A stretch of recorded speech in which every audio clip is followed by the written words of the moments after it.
Hi guys, my name is Milab Gupta and you are watching me on my YouTube channel English with Milab। दोस्तों आज का हमारा topic है simple sentences practice exercise number 8। जैसे कि आप लोगों को पता है मैंने अपनी प्रीवियस वीडियो लेक्चर्स में प्रेजेंट की कैटेगरी 1, कैटेगरी 2 के सेंटेंसेस आप लोगों को सिखाए थे।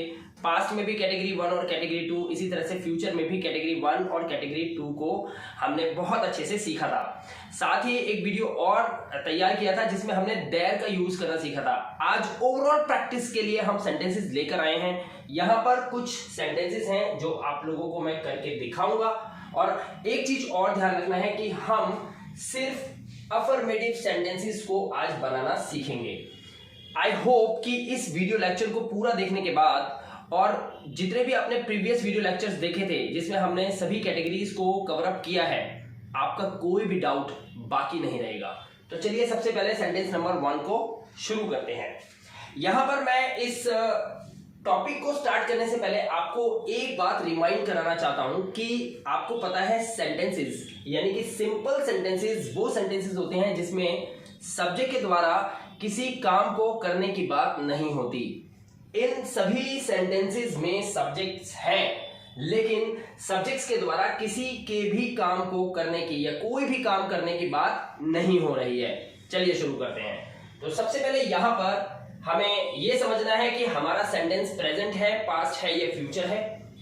देखिए ध्यान से सुनिएगा, मैं फिर बता रहा हूं। इन सेंटेंसेस को अटेम्प्ट करने से पहले आपको यह समझना है कि ये सेंटेंस प्रेजेंट, पास्ट या फ्यूचर में से कौन सा है, नंबर 1।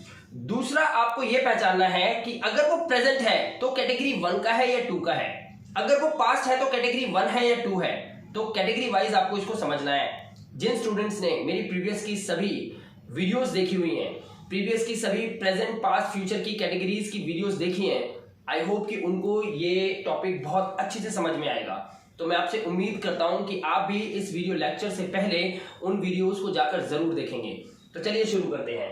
सबसे पहले सेंटेंस नंबर 1 है हमारे पास, रोहन की 2 बहनें हैं। अब इस सेंटेंस में रोहन की 2 बहनें हैं, इसमें आप सबसे पहले लास्ट में चेक कीजिए क्या है लगा हुआ है, यानी कि एक चीज तो क्लियर हो गई कि सेंटेंस प्रेजेंट है। अब प्रेजेंट का सेंटेंस है क्योंकि सब्जेक्ट हुआ रोहन के द्वारा इसमें किसी के कोई काम करने की बात नहीं हो रही है, इसीलिए तो हुआ ना ये सिंपल सेंटेंस। तो सिंपल सेंटेंस वही होता है जिसमें सब्जेक्ट के द्वारा कोई काम ना हो। रोहन की 2 बहनें हैं, कौन सी कैटेगरी हुई, रोहन की 2 बहनें हैं। जैसे कि आपको याद होगा कैटेगरी 1 के अंदर हम इज, एम और आर को यूज करते हैं, जिसमें सिंपल सा प्रेजेंट की जो कैटेगरी 1 होती है उसमें सेंटेंस के लास्ट में होता है हूं, हो, राइट। लेकिन आपको पता होगा जब हम कैटेगरी 2 की बात करें तो उसमें पहचान होती है पास है, और साथ ही उसकी कैटेगरी में हम ये भी देखते हैं में है, कोई चीज किसी चीज में है। जैसे मैं बोलूं कमरे में 2 खिड़कियां हैं, बाजार में बहुत भीड़ है, ऐसे सेंटेंसेस। साथ में ऐसे सेंटेंसेस भी होते हैं जैसे भाई बहन हैं, जैसे मैं बोलूं कि रोहन के 2 भाई हैं, सीमा की 3 बहनें हैं, तो हुआ ना। अब यहां पर आप देख रहे हैं बहनें हैं, यानी कि ये प्रेजेंट की कैटेगरी 2 का सेंटेंस है। तो कैसे बनेगा सेंटेंस देखते हैं। सबसे पहले रोहन के लिए हम यहां पर सब्जेक्ट की इंग्लिश लगाएंगे रोहन, हम लिखेंगे रोहन। उसके बाद कैटेगरी 2 के अंदर हम हेल्पिंग वर्ब यूज करते हैं हैज या हैव में से कोई एक। जैसे कि आप देख सकते हैं आपका सब्जेक्ट जो है रोहन, ये एक थर्ड पर्सन सिंगुलर है और थर्ड पर्सन सिंगुलर के साथ हम हैज का यूज करते हैं। तो हम लिखेंगे यहां पर रोहन हैज, रोहन हैज। अब 2 बहनें, कितनी बहनें हैं रोहन की, रोहन हैज, रोहन के पास है, रोहन की हैं क्या, 2 बहनें, 2 सिस्टर्स। सेंटेंस एकदम क्लियर है, रोहन हैज 2 सिस्टर्स, रोहन की 2 बहनें हैं। नेक्स्ट सेंटेंस, उसके कमरे में खिड़कियां होंगी। अब यहां पर आप देख सकते हैं होंगी, यानी कि ये एक फ्यूचर टेंस है।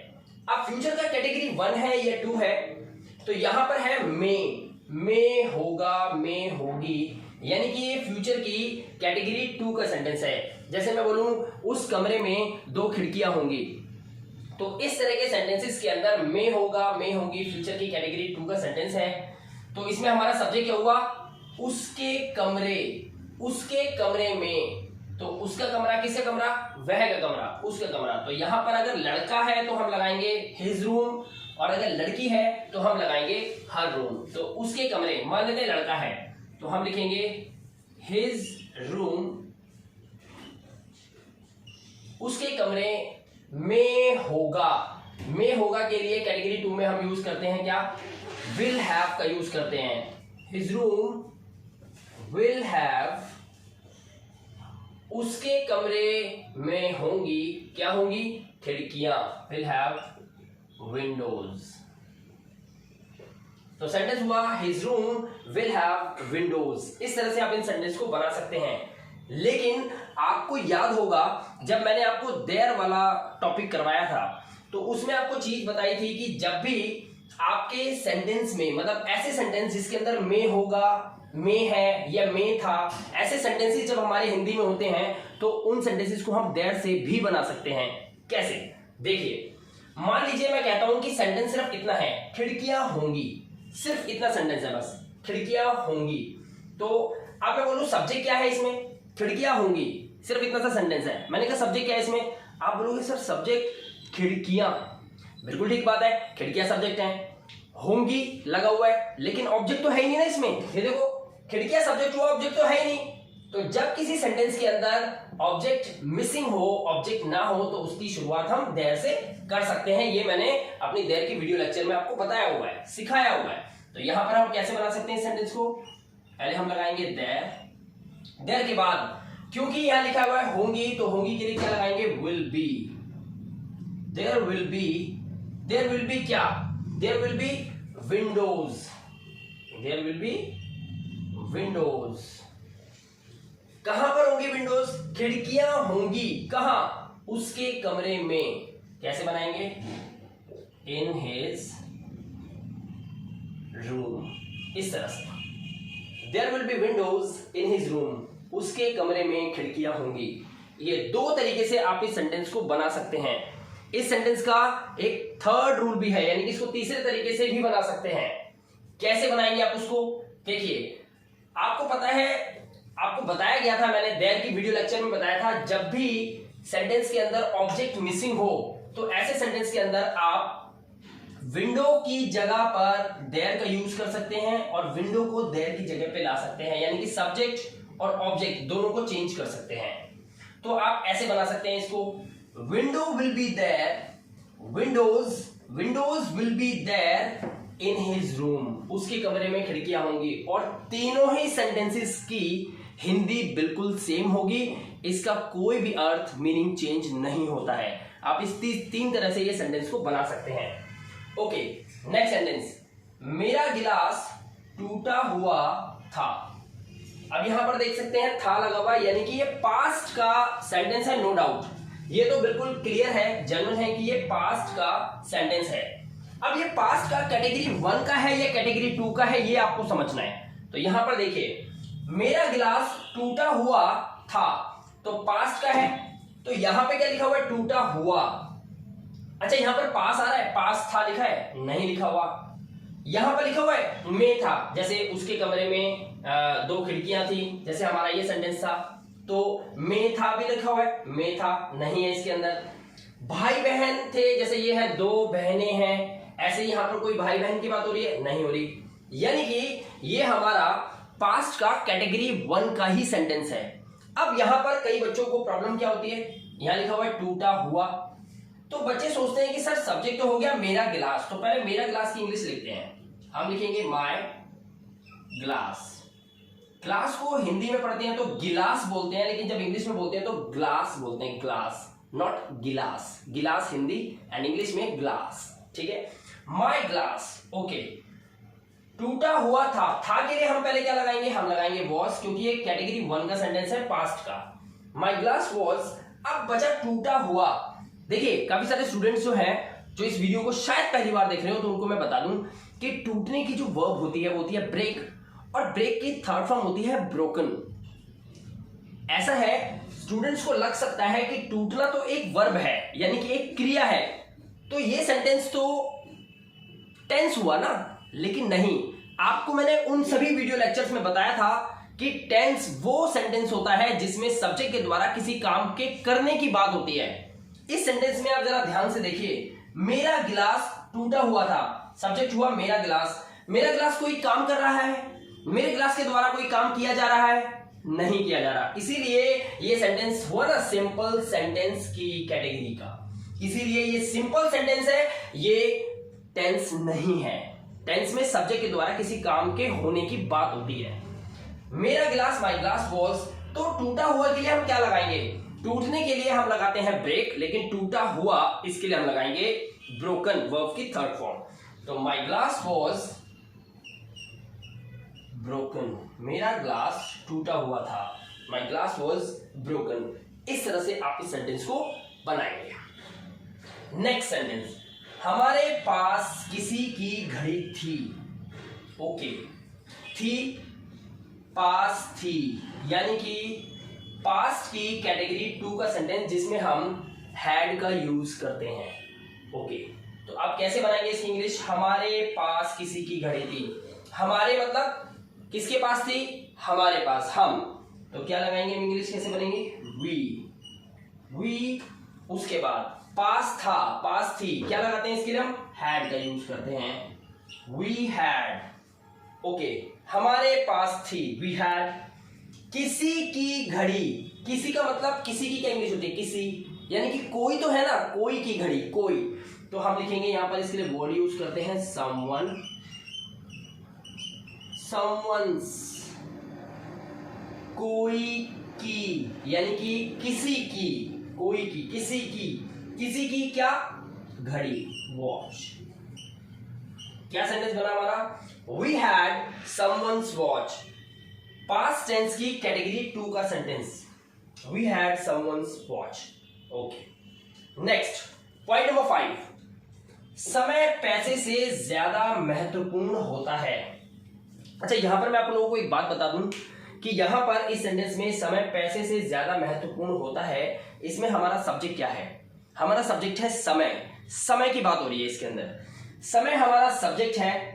और यहां पर एक कंपैरिजन हो रहा है। कंपैरिजन मतलब होता है जैसे एक चीज की दूसरी चीज से तुलना। तो समय को ज्यादा महत्वपूर्ण बताया जा रहा है, किससे? पैसे से, यानी कि समय ज्यादा इंपॉर्टेंट है, पैसा नहीं है। तो यहां पे कंपेयर, तुलना हो रही है। और जब तुलना होती है तो हमें क्या करना होता है? कंपैरेटिव डिग्री का यूज करना होता है, तो उसका यूज भी करना पड़ेगा।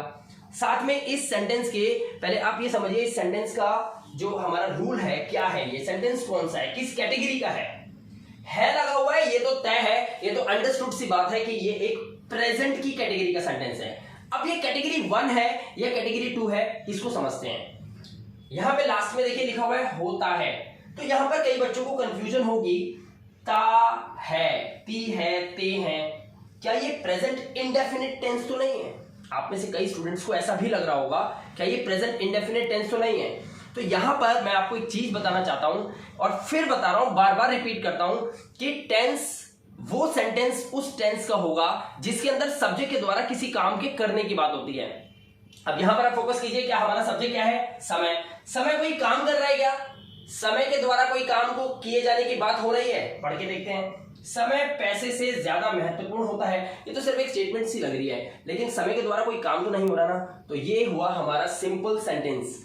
प्रेजेंट की कौन सी कैटेगरी है? सिंपल सेंटेंस प्रेजेंट की कैटेगरी 1 है, जिसमें इज एम आर का यूज होता है, क्योंकि इसमें ना तो पास है आ रहा है, ना में है आ रहा है, और ना ही इसके अंदर हम बोल सकते हैं कि तुम, जैसे मान लो हम बोलते हैं भाई बहन है, उसके 2 भाई हैं, तो हम बोलते हैं, क्या बोलते हैं? उसके 2 भाई हैं, ही हैज, अब 2 भाई, ही हैज 2 ब्रदर्स, राइट। तो ऐसे सेंटेंस भी नहीं है, इसमें भाई बहन भी नहीं है, में है भी नहीं आ रहा है। में है, जैसे मैं बोलूं बाजार में भीड़ है, तो हम में का भी यूज नहीं कर रहे हैं इसके अंदर। तो ये हमारा प्रेजेंट की कैटेगरी 1 का सेंटेंस है। इंग्लिश कैसे बनाएंगे, आइए देखते हैं। सबसे पहले हमें क्या लगाना है? सब्जेक्ट लगाना है। तो हम क्या लगाएंगे? टाइम। हमारा सब्जेक्ट है टाइम। टाइम क्योंकि सब्जेक्ट हमारा सिंगुलर है, थर्ड पर्सन सिंगुलर एक है, तो हम यहाँ पे इज का यूज कर देंगे, टाइम इज। अच्छा, उसके बाद क्या लिखा हुआ है? पैसे से ज्यादा महत्वपूर्ण, तो पहले लाएंगे ज्यादा महत्वपूर्ण, time is more important. Time is more important. समय ज्यादा महत्वपूर्ण है किससे? पैसे से। और जब भी तुलना करते हैं किसी चीज से तो इस से की इंग्लिश फ्रॉम नहीं होती, इस से की इंग्लिश हो जाती है THAN, देन। तो इंपॉर्टेंट, देन किससे ज्यादा इंपॉर्टेंट है, किससे ज्यादा महत्वपूर्ण है? मनी से, than money. Time is more important than money. हमारा प्रेजेंट की कैटेगरी 1 का सेंटेंस था, कंपैरेटिव डिग्री का यूज किया है, मोर इंपॉर्टेंट और देन को लगा के हमने सेंटेंस को फ्रेम कर दिया। करेक्ट है। नेक्स्ट हमारा अगला सेंटेंस है, उस लड़की के पास गाड़ियां होंगी। कौन सा टेंस हुआ? हमारा फ्यूचर की कैटेगरी 2 का सेंटेंस है, पास होगा, पास होगी, पास होंगे। क्या वर्ब यूज होती है? Will have. तो विल हैव का यूज करेंगे। सब्जेक्ट क्या है? उस लड़की, वो लड़की, वो लड़की, यानी कि वो लड़की एक है, दूर है, तो क्या लगाएंगे उस लड़की के लिए? दैट, क्योंकि दूर है ना, दैट गर्ल, वो लड़की, दैट गर्ल। अच्छा कितनी है? एक है, तो विल हैव का यूज करेंगे हम यहाँ पे, that girl will have, that girl will have, उस लड़की के पास होंगी, क्या होंगी? गाड़ियां। गाड़ियां, चलिए कार मान लेते हैं, that girl will have cars, उस लड़की के पास कारें होंगी, गाड़ियां होंगी, that girl will have cars. Future की कैटेगरी 2 का सेंटेंस क्लियर हो गया? ओके, अब जरा इस सेंटेंस को बड़े ध्यान से समझिएगा, पॉइंट नंबर 7 को। वो लड़का, वो लड़का, वो लड़का दूर है, एक है, वो लड़का, क्या इंग्लिश होगी वो लड़का? दैट बॉय, दैट बॉय, वो लड़का। ओके, स्कूल में सोया हुआ था। अब जरा यहां पे कैटेगरी को समझिए, स्कूल में सोया हुआ था लगा हुआ है, पास्ट टेंस है, ठीक है। पास्ट की कौन सी कैटेगरी है? कैटेगरी 1 या कैटेगरी 2?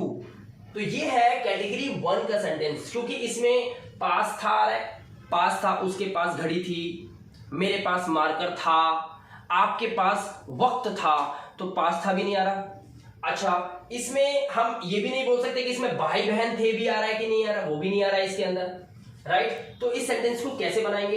इस सेंटेंस को हम सिंपल सा खाते थी से बनाएंगे, क्योंकि यहां पर एक क्रिया आ रही है, आप देख सकते हैं सोया हुआ, लेकिन यहां पर सब्जेक्ट के द्वारा, वो लड़के के द्वारा किसी काम के होने की बात नहीं हो रही, इसलिए ये हमारा सिंपल सेंटेंस है। सिंपल सेंटेंस है, लड़का, वो लड़का कोई काम कर रहा है? नहीं कर रहा, सिर्फ एक स्टेटमेंट है, वो लड़का स्कूल में सोया हुआ था, बस काम की करने की बात नहीं हो रही है। तो दैट बॉय था के लिए आप क्या लगाएंगे? That boy was. अब उसके बाद आप लोगों को पता है, यहां पर आप देखिए जरा एक बार, हमने यहां पे क्या किया था? मेरा गिलास टूटा हुआ था, इसमें टूटा हुआ के लिए ब्रेक की थर्ड फॉर्म ब्रोकन का यूज किया है।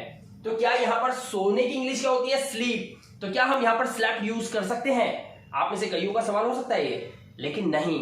अगर आपने मेरी प्रीवियस की वीडियो लेक्चर सही से देखी है तो आपको याद होगा कि मैंने आपको ये बताया था कि कुछ एक्सेप्शनल केसेस होते हैं, जैसे सोया हुआ या जागना। जागने की एक पर्टिकुलर वर्ड है जो हमें नेटिव फॉरेनर से मिला हुआ है, वो है अवेक। उसी तरीके से सोया हुआ के लिए एक पर्टिकुलर वर्ड है हमारे पास, हम उसे यूज करेंगे ना। दैट बॉय वाज, क्या होगा? सोया हुआ, यानी कि हम लिखेंगे अस्लीप। क्या यूज करेंगे? Asleep. That boy was asleep, कहां पर? स्कूल में, एक जगह है, in school. That boy was asleep in school. इस वर्ड का यूज करते हैं सोया हुआ के केस में, वर्ब की थर्ड फॉर्म यहां पर यूज नहीं होती, राइट। ऐसे ही मैंने उस वीडियो लेक्चर में आपको यह भी बताया था कि जैसे हमें बोलना है कि वो लड़का खड़ा हुआ है, वो लड़का खड़ा हुआ, खड़े होने की इंग्लिश होती है स्टैंड। तो स्टैंड के लिए क्या आप स्टूड लगाएंगे? नहीं, इसके लिए आपको स्टैंडिंग का यूज करना पड़ेगा। वह लड़की बैठी हुई है, उसके लिए आप ये नहीं बोलेंगे कि सैट, वर्ब की थर्ड फॉर्म, नहीं, आप सिटिंग का यूज करेंगे। कुछ एक्सेप्शनल केसेस हैं, इसीलिए कह रहा हूं प्रीवियस वीडियोस जरूर देख लेना, ताकि आपके डाउट्स ना रहें, ताकि आने वाली वीडियोस भी आपको अच्छे से समझ आने लग जाए। और मैं ये दुआ करता हूं कि आप बहुत जल्द इसी चैनल पे फर्स्ट क्लास इंग्लिश बोलेंगे मेरे साथ। तो ये हमारा सेंटेंस क्लियर हुआ।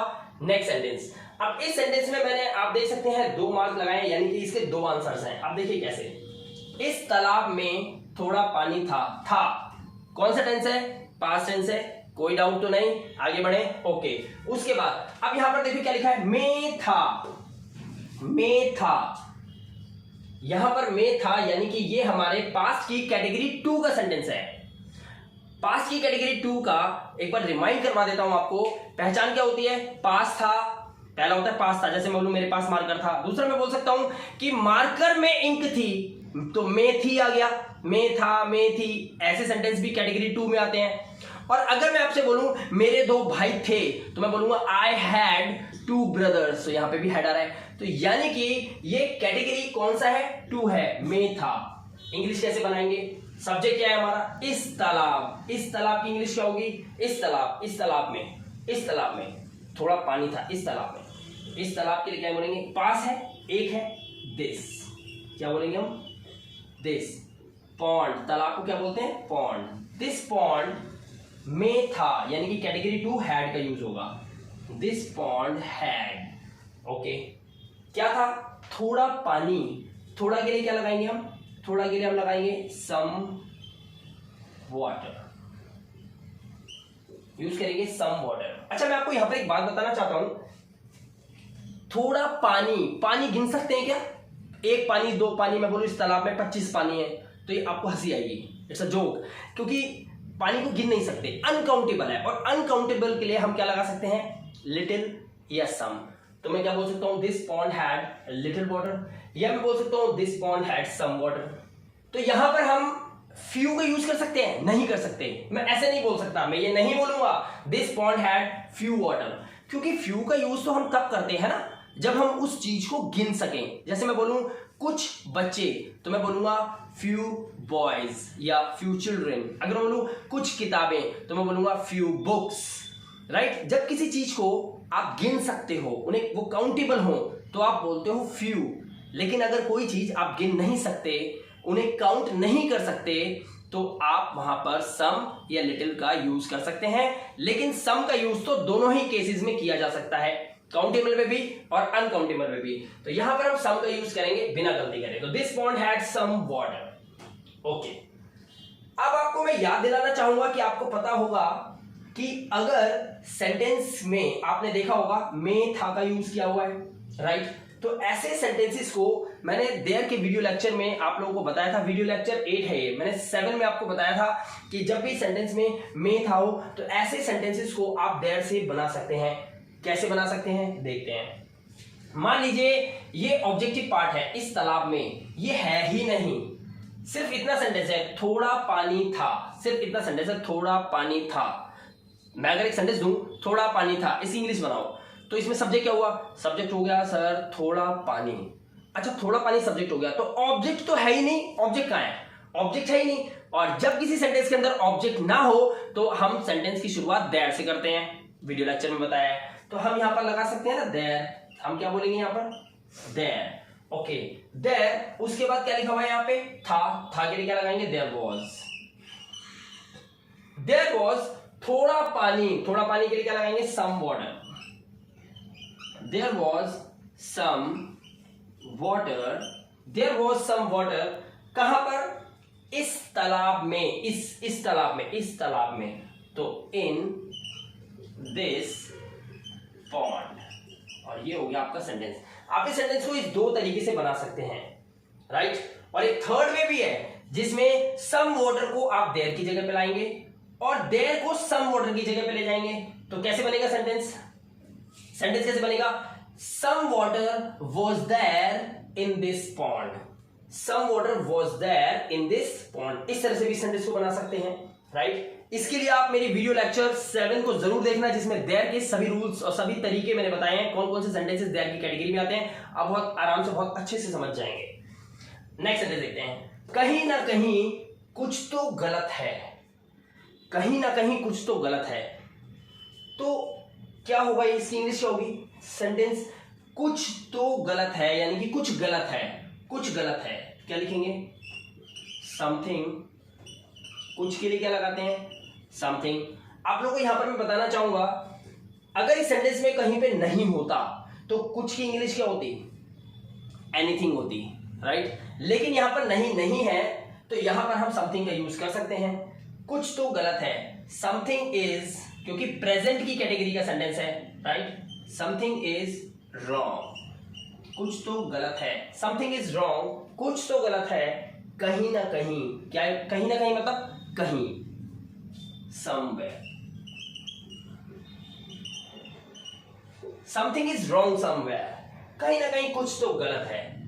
क्लियर? ओके, एक लास्ट सेंटेंस देखते हैं, बड़ा इंटरेस्टिंग है। वो काला वाला मेरा है। मान लीजिए वहां पर 3-4 पेन पड़े हुए हैं, लाल, ब्लू, ब्लैक। मैंने बोला वो काला वाला मेरा है। अब ये काला वाला बड़ा इंटरेस्टिंग है, वाला। अब देखिए वो काला वाला, सब्जेक्ट क्या है इसमें? वो काला वाला, ये सब्जेक्ट है। तो कैसे बनेंगे इंग्लिश? वो काला, दूर है, एक है, तो हम बोलेंगे दैट। क्या बोलेंगे? That black, that black. और वाला के लिए हम क्या लगाते हैं? वाला के लिए वन, दैट ब्लैक वन, वाला वन, दैट ब्लैक वन, वो काला वाला। है के लिए क्या लगाएंगे? क्योंकि ये प्रेजेंट की कैटेगरी वन का सेंटेंस है, इसमें पास है नहीं आ रहा, में है नहीं आ रहा, इसमें भाई बहन नहीं आ रहे हैं, तो ये हमारा प्रेजेंट की कैटेगरी वन का है, तो हमने है के लिए इज लगा दिया। That black one is. अब आपको मैंने बताया हुआ है कि मेरा पेन, मेरा मार्कर, इसकी इंग्लिश होगी माय मार्कर, माय पेन। मेरे पापा, माय फादर। लेकिन खाली बोलूं मेरा है तो इसके लिए हम माय का नहीं, माइन का यूज करते हैं। तो मैं बोलूंगा that black one is mine. अगर यहां पे लिखा होता वो काला वाला मेरा पेन है, तो मैं क्या बोलता? That black one is my pen, मेरा पेन, माय पेन। लेकिन यहां पे मेरा लिखा है, सिर्फ वो चीज नहीं लिखी कि वो किसकी है, तो यहां पर वो वस्तु का नाम नहीं लिखा जो मेरा है, तो that black one is mine हम यूज करेंगे मेरा के स्थान पर, मेरा के इन लिeu ऑफ मेरा। ठीक है, तो आई होप कि ये सारा वीडियो लेक्चर को आपने बहुत अच्छे से देखा है, सेंटेंसेस को बहुत अच्छे से आपने समझा है। मैं आपसे एक और बात कहना चाहूंगा कि अभी तक अगर आपने मेरे चैनल पे विजिट नहीं किया है तो ये वीडियो अगर आपको अच्छा लगा तो विजिट कर सकते हैं। प्रेजेंट की सभी कैटेगरीज, पास्ट की सभी कैटेगरीज, फ्यूचर की सभी कैटेगरीज को बहुत ध्यान से देख लीजिएगा। उनको देखने के बाद आपका कॉन्फिडेंस लेवल और ज्यादा हाई चला जाएगा। ये वीडियो लेक्चर स्पेशली मैंने उन स्टूडेंट्स के लिए बनाया था जिनको ये लगता है कि टेंसेस से ही इंग्लिश की शुरुआत होती है। ऐसा नहीं है, इंग्लिश की शुरुआत टेंसेस से नहीं होती, टेंसेस से भी पहले कुछ होता है। इन वीडियो लेक्चर से गो थ्रू होइए और आप भी समझ जाएंगे कि ऐसा क्या है इन वीडियो लेक्चर्स में जो मैं आपको बार बार फोर्स कर रहा हूं कि इन वीडियो लेक्चर्स को आपको मिस नहीं करना चाहिए। बहुत जल्द मिलूंगा आपसे एक दूसरे टॉपिक के साथ, क्योंकि अभी इस टॉपिक में हमने अफर्मेटिव सेंटेंसेस किए हैं, हम इनके नेगेटिव सेंटेंस की प्रैक्टिस वीडियो बहुत जल्द आप लोगों के लिए लेके आने वाले हैं। तब तक के लिए अपना ध्यान रखिए, सुरक्षित रहिए। Thank you very much and have a good day.